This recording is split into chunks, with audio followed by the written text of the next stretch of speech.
आपण पाहत आहात ठळक घडामोड निर्भीड पत्रकारिता। अट्टल गुन्हेगार पियुष भरम याच्यावर एमपीडीए कारवाई, नागपूरच्या कारागृहात केले स्थानबद्ध।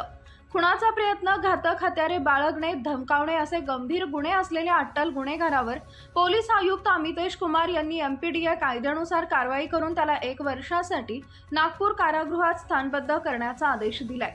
पियुष गणेश भरम, वय वर्ष 22, राहणार कचरा व चाळ, सिल्वर पार्क सोसायटी, आंबेगाव, पठार असं या गुन्हेगाराचं नाव आहे।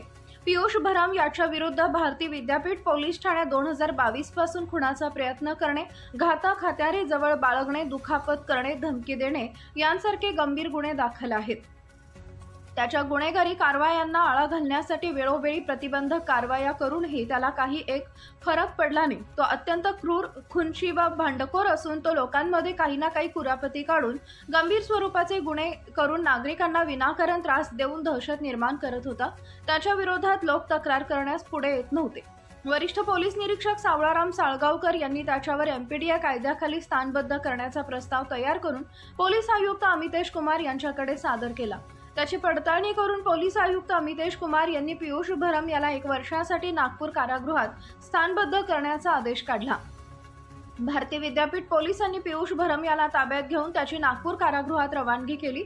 ही कारवाई पोलीस आयुक्त अमितेश कुमार सह पोलीस आयुक्त रंजन कुमार शर्मा, अपर पोलीस आयुक्त प्रवीण कुमार पाटील, पोलीस उपायुक्त स्मार्तना पाटील, सहाय्यक पोलीस आयुक्त राहुल आवारे यांच्या मार्गदर्शनाखाली वरिष्ठ पोलीस निरीक्षक सावळाराम साळगावकर, पोलीस निरीक्षक गुन्हे राहुल कुमार खिलारे, सहाय्यक पोलीस निरीक्षक विश्वास भाबड, पोलीस उपनिरीक्षक निलेश मोकाशी, पोलीस अंमलदार विशाल वारुळे, स्वप्नील बांदल, तात्या कुलकर्णी, मितेश चोरमोले, अभिनय चौधरी, सागर बोरसे, आंबेगाव पोलीस ठाण्यातील पोलीस अंमलदार चंद्रकांत माने, निलेश ढमडेरे, अजय सावंत यांनी केली आहे।